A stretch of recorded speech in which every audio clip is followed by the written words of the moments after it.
தோட்டம் நேயர்களுக்கு வணக்கங்க. இந்த காணொளியில் பார்த்தீங்கன்னா, கடந்த 4 வீடியோல உயிர் உரங்கள பத்தி பார்த்தோம். டிகேசி உயிர் உரங்கள பத்தி பார்த்தோங்க. அதில பார்த்தீங்கன்னா, நெறைய நேயர்கள் வந்து கமெண்ட்ஸ்ல வந்து சந்தேகங்கள் கேட்டிருக்காங்க. ஆலோசனைகள் கேட்டிருக்காங்க. ஆ அது சம்மந்தமாக இந்த காணொளியில கேள்வி பதிலா இந்த ஃபுல்லா இருக்குங்க. மேலும் இது சம்மந்தமாக அனைத்து கேள்விகளுக்கும் விளக்கம் தருமாக இந்த விதமாக இந்த காணொளி அமையுங்க. அனைவரும் பார்த்து பயனடையுங்கள். அண்ணா வணக்கங்க. வணக்கம் பொன்னுசாமி. முதல்ல தோட்டம் நேயர்களுக்கு வணக்கத்த தெரிவிச்சுக்கிறோம். இப்போ வந்து பார்த்தீங்கன்னா, எல்லா வீடியோத்துக்கும் நல்ல ரெஸ்பான்ஸும் கூட்டுறது கிடைக்குது. ரொம்ப ரொம்ப நன்றி. இப்போ நாங்க சொன்ன மாரி நீங்க நெறைய கமெண்ட்ஸ்ல நெறைய கேள்வி கேட்டிருந்தீங்க. அந்த கேள்விகளுக்கெல்லாம் பார்த்தீங்கன்னா, நாங்க பதில் சொல்றதுக்காக தான் அந்த வீடியோ எடுத்துருக்கிறோம். இது கொஞ்சம் லென்த்தியா இருக்கும். ஏன்னா, எல்லா கேள்விகளுக்கும் நம்ம பதில் சொல்லணும். அப்புறம் ஃபோன் வந்து நீங்க பேசுறப்போ அட்டெண்ட் பண்ணலைன்னா, தயவுசெய்து வாட்ஸ்அப் அனுப்புங்க. ஏன்னா, அவ்வளவு கால்ஸ் வந்துட்டுருக்கு.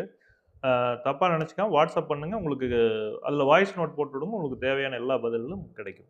அடுத்த நேர் கேள்விங்க. என்பிகே இந்த கரைசல் மட்டும் போதுமா? அதுக்கு உண்டான விளக்கம் குடுங்க. அதாவது என்பிகே அப்படிங்கிறது, அது வந்து mobilising bacteria. Nitrogen fixing, phosphorus, potassium mobilising bacteria தான். சரி. சரிங்களா? இது வந்து ஆல்ரெடி இருக்கிறத எடுத்து குடுக்குற வேலைய செய்யும். இப்ப நார்மலா குடுக்கறதில மொத்தமே நம்ம பிளான்ட் எடுக்கிறதில்ல. இப்ப அதனால தான் நம்ம அளவுக்கு அதிகமான உரங்கள குடுக்க வேண்டியதா இருக்குது. சரிங்களா? ரிசல்ட் வரணும்னா ஒவ்வொரு தடவையும் அதிகமா உரம் குடுத்துட்டே போயிட்டுருக்கிறாங்க. இப்ப என்னன்னா, இத குடுத்துட்டு நம்ம நைட்ரஜன்னா நல்லா மக்கிய தொழு உரம். சாணமா இருந்தாலும் சரி, ஆட்டா புழக்கையா இருந்தாலும் சரி, எதுவா இருந்தாலும் சரி, நீங்க 1 டன் குடுத்தீங்கனாலே போதும். சரி. சும்மா நீங்க டிராக்டர் கணக்குலலாம் உள்ள கொட்டிட்டு இருக்கணுங்கிற தேவையில்ல.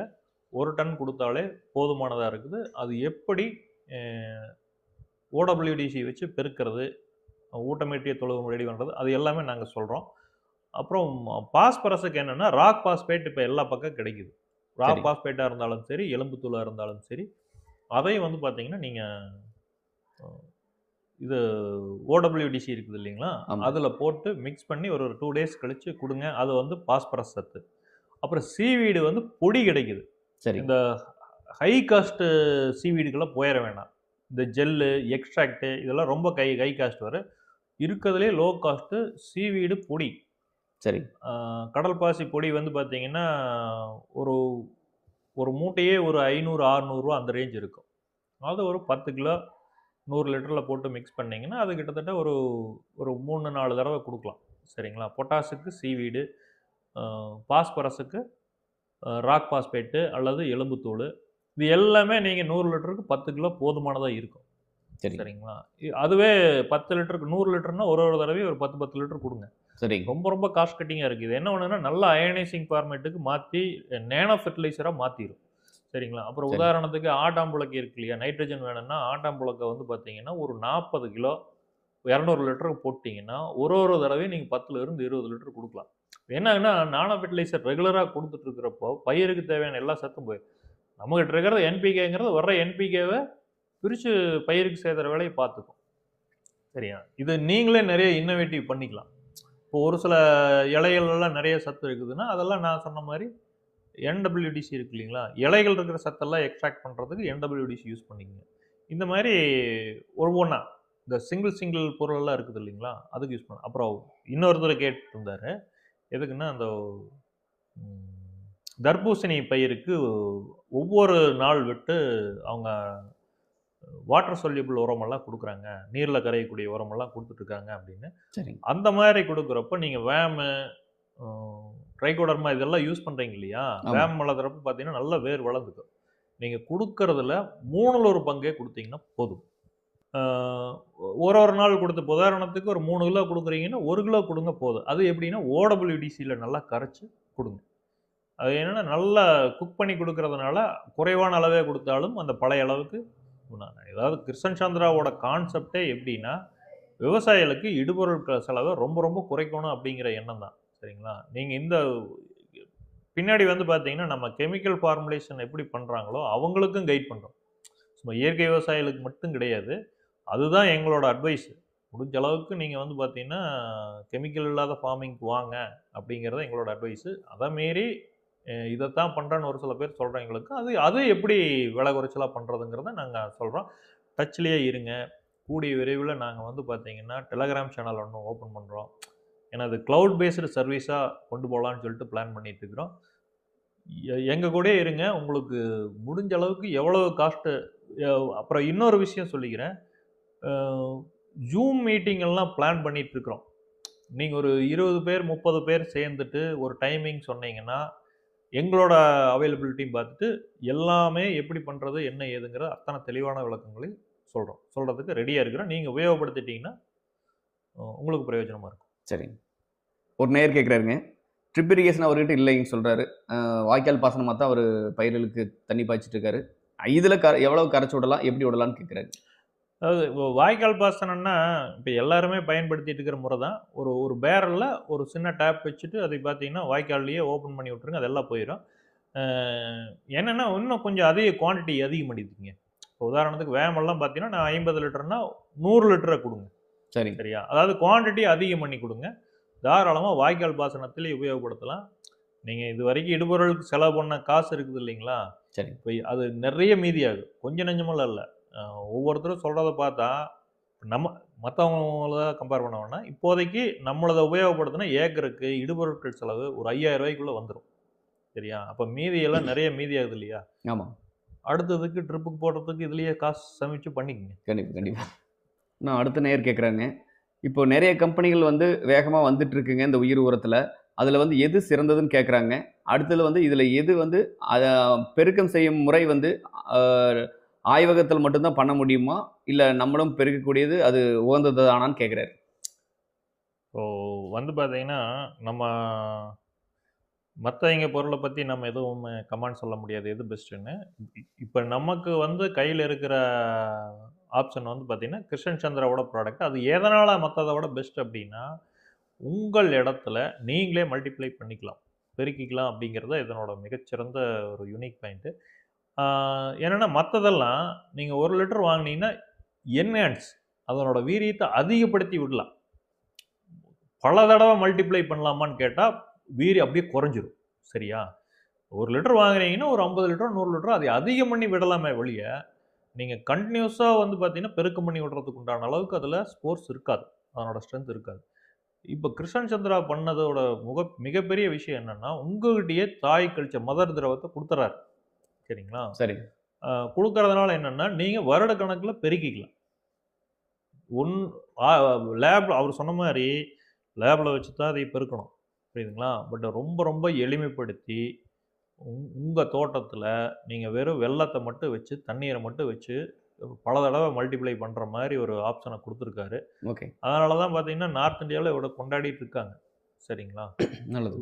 இப்போ நமக்கு வேணால் இப்போ புதுசாக இருக்கலாம், ஆனால் வட மாநிலங்கள் இது உபயோகப்படுத்தி நல்ல ஈல்டு எடுத்துகிட்டு இருக்கிறாங்க. சரிங்களா? அதே தான் நம்ம மக்களும் பயன்படுத்தணும் அப்படின்னு சொல்லிட்டு எங்களோட ஆசையும் கூட. நல்லது. அடுத்த கேள்விங்க, இது பல முறை பெருக்கினாலும் அதனுடைய வீரியத்தன்மை வந்து நம்ம எப்படி இதில் தெரிஞ்சுக்கலாங்க? அதாவது நீங்கள் முதல் தடவை கொடுக்குறப்போ அது வேணுங்கிற அளவுக்கு சத்தோட இருக்கும். போக போக போக போக வீரியம் குறையும், கொஞ்சம் கொஞ்சமாக குறையத்தான் செய்யும். பட் இருந்தாலும் நாம் வந்து கொடுக்கறது குறைவாக கொடுக்கறதில்ல. ஒவ்வொரு தடவையும் 300 லிட்டர், இப்போ ட்ரைகோடர்மா எடுத்துட்டிங்கன்னா 300 லிட்டர், இதை எடுத்துட்டிங்கன்னா 50லேருந்து 100 லிட்டர் வரைக்கும் கொடுப்போம். அதனால் அந்த பழைய நுண்ணுயிரிகளை ரீசார்ஜ் பண்ணிகிட்டே இருக்கும். இதுலேயே நான் இன்னொரு கேள்வி ஆட் பண்ணிக்கிறேன். இன்னொருத்தர் கேட்டிருந்தாரு, என்னென்னா நாம் வந்து பார்த்திங்கன்னா கொடுக்குறோம் இல்லையா? ஆமாம். நாம் கொடுக்கறத வந்து நுண்ணுயிரிகள்லாம் அப்படியே பெருக்கமாகாதா, மண்ணிலேயே பெருக்கமாகி எதுக்கு மறுபடியும் கொடுக்கணுன்ட்டு. அதுக்காகத்தான் ஆர்கானிக் கார்பனை அதிகம் பண்ணணும் அப்படின்னு சொல்கிறது. புரியுதுங்களா? நம்ம ஓடபிள்யூடிசியில் ஆர்கானிக் கார்பன் அதிகம் பண்ணுறதுக்கு உண்டானது வச்சிருக்கிறதுக்கான காரணமே அதுதான். சரி. எப்போ ஆர்கானிக் கார்பன் 3 அதுக்கு மேலே எல்லாம் வந்து கொண்டு வந்துட்டீங்களோ அதுக்கப்புறம் நீங்கள் நுண்ணுயிரிகளை மறுபடி விடணுங்கிற அவசியமே இல்லை. ஏன்னா நீங்கள் மண்ணில் விட்டுற நுண்ணுயிரிகள் மண்ணில் இருக்கிற நுண்ணுயிரிகள் அதுக்கான சத்தை அதுக்குள்ளே தேடிக்கிற அளவுக்கு வந்துடும். அதனால தான் ஆர்கானிக் கார்பன் அவ்வளவு முக்கியம். ஓடபிள்யூடிசி ரெகுலராக கொடுத்துட்டு இருந்தீங்கன்னா கண்டிப்பாக ஆர்கானிக் கார்பன் இம்ப்ரூவ் ஆகும். அடுத்த நேரம் கேள்விங்க, வேமும் என்பிகேவும் ஒரே ட்ரம்மில் ப்ரிப்பேர் பண்ணலாமான்னு கேட்குறாங்க.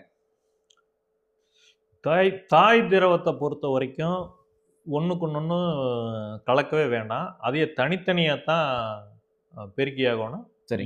இரண்டாவது பெருக்கத்தில் வேணா நார்த் இந்தியாவில் ஒரு சில பேர் அப்படி உபயோகப்படுத்திட்டு இருக்கிறாங்க. எல்லா திரவத்திலையும் 5 லிட்டர் எடுத்து ஒன்றா கலக்கி வெள்ளை செலவு மீதி பண்ணுறதுக்காக அப்படி பெருக்கிறவங்களும் இருக்கலாம், அப்படியும் பண்ணலாம். சரிங்களா? பட் என்னென்னா முதல் பெருக்கத்துக்கு தனித்தனியாக தான் நீங்கள் பெருக்கணும். அதே மாதிரி தாய் திரவத்தை சேமிக்கிறது தனித்தனியாக தான் சேமித்து வைக்கணும். சரி. அடுத்த நேரோட கேள்விங்க, மழை நீரில் பயன்படுத்தி பெருக்கம் செய்யலாமான்னு கேட்குறாங்க. தாராளமாக பயன்படுத்தலாம். என்னென்ன கம்பைன் பண்ணிட வேண்டாம். இந்த மழை தண்ணியுமே போர் வாட்டர் அப்படி வந்து கலந்து உபயோகப்படுத்தோன்னா மழை தண்ணி மட்டும் தனியாக இருந்தால் நீங்கள் தாராளமாக பயன்படுத்தலாம். என்னென்னா கலந்தா பார்த்தீங்கன்னா உங்களுக்கு புழு வைக்கிறதுக்கான வாய்ப்பு இருக்குது. சரி. அதனால் மழை தண்ணியில் கிட்டத்தட்ட புழு வைக்கிறதுக்கான வாய்ப்பு வந்து கொஞ்சம் அதிகமாக தான் இருக்குது. பட்டு பயன்படுத்தலாம். மழை தண்ணியை தாராளமாக பயன்படுத்தலாம். குளோரின் கலக்காத தண்ணி எதை வேணாலும் பயன்படுத்தலாம் இதை பெருக்கிறதுக்கு. நல்லது. அடுத்த கேள்விங்க, நெற்பயிருக்கு எப்படி யூஸ் பண்ணலான்னு கேட்குறாங்க. வாரம் ஒரு டைமா இல்லை மாதம் ஒரு டைம் யூஸ் பண்ணலாமான்னு கேட்குறாங்க. அது குறுகிய கால பயிரெல்லாம் இருக்குது இல்லைங்களா, அதுக்கு நீங்கள் ஒவ்வொரு தண்ணிக்கும் எப்போ தண்ணி கொடுக்குறீங்களோ அப்பப்பெல்லாம் உபயோகப்படுத்துங்க. ஒரு சில பேர் வயலில் எப்பவுமே தண்ணி இருக்கிற மாதிரி கூட பார்த்துக்கிறாங்க. அப்படி இருக்கிறப்ப பார்த்தீங்கன்னா ஒரு 15 நாளைக்கு ஒருக்கா அந்த மாதிரி கொடுங்க. இப்போ வேமெல்லாம் எடுத்துட்டிங்கன்னா சரி, ஒரு 15லேருந்து 20 நாளைக்கு ஒருக்கா கொடுங்க. அதாவது அதனோட லைஃப் டைமில் ஒரு 4 தடவை கொடுங்க. ட்ரைகோ வந்து பார்த்தீங்கன்னா ஒரு 2 தடவை கொடுங்க போதும். சரி. சரியா? இது நம்ம ஓடபிள்யூடிசி எப்பப்போ முடியுமோ அப்பப்போ கொடுங்க. சரிங்க. இது அதுக்கு வந்து அளவை பற்றி எல்லாம் கவலைப்பட வேண்டியதில்லை. எவ்வளோக்கு எவ்வளோ அதிகமாக கொடுக்குறீங்களோ அவ்வளோக்கு எவ்வளோ நல்லது. கூடவே நம்ம சொன்ன மாதிரி இந்த மைக்ரோ நியூட்ரியன்ட்டு, இந்த ஆட்டாம்புழக்கு யூஸ் பண்ணி எல்லாமே கொடுங்க. சரிங்களா? ஏன்னா சத்துக்கள் நம்மளே தயார் பண்ணுறோம். அதனால் அளவை பற்றி கவலைப்பட வேண்டியதில்லை. இன்னொன்று இந்த வேமு ட்ரைகோடர்மா எல்லாம் கலக்கிறப்ப தூர் வெடிக்கிறது ரொம்ப அதிகமாக இருக்குது. ஓகே. சரிங்களா? அது முடிஞ்சால் நான் ஒரு வீடியோ ஷேர் பண்ணுறேன். சரி. அதே இதோட கம்பைன் பண்ணி போடுங்க. கண்டிப்பாக. நார்மலாக உபயோகப்படுத்துறதுக்கும் இந்த வேமு ட்ரைகோல்லாம் உபயோகப்படுத்துறது எந்த அளவுக்கு வேர் வளர்ச்சி இருக்குது அப்படின்னு, அது எப்படி விளைச்சலை பலன் கொடுக்குங்கிறது விவசாயிகள் தன்னால் அவங்களே பார்த்தீங்கன்னா பார்த்து தெரிஞ்சுக்குவாங்க. ரொம்ப நன்றிங்க பொன்னுசாமி. நன்றிங்க. அதாவது இனிமேல் இப்போ வந்து பார்த்தீங்கன்னா நீங்கள் கேட்ட கேள்வியிலிருந்து தான் நாங்கள் வந்து பதிலாக சொல்கிறோம். சரிங்களா? அதனால் உங்களுக்கு எந்த கேள்வி இருந்தாலுமே இதே மாதிரி கமெண்ட் செக்ஷனில் உங்களோட கேள்விகளை பூரா பதிவிடுங்க. அப்பப்போ உங்களுக்கு கேள்விகளை நாங்கள் இதே மாதிரி ஒவ்வொரு வீடியோ போட்டு எல்லாமே தெளிவாக தீர்த்து வச்சிடறோம். ரொம்ப நன்றி. நன்றிங்கண்ணா. அடுத்த காணொளியில் சந்திப்போம். நாம கலப்பு பிடிச்சி உழுது உணவு தானியத்தை உற்பத்தி பண்றவங்க. நம்மளை நம்பிதான் பட்டணம் இருக்கு, பட்டணத்துல சனங்க இருக்கிறாங்க. நாம அனுப்புற உணவு தானியம் பட்டணத்துக்கு போகணுமே தவிர நாம அங்க போக கூடாது. அப்படியே நாமளும் பட்டணத்துல போய் குடியேறணும்னு வச்சுக்க, சனப்பெருக்கம் ஜாஸ்தி ஆகி போய் சோத்துக்கே கஷ்டம் வந்துடும்.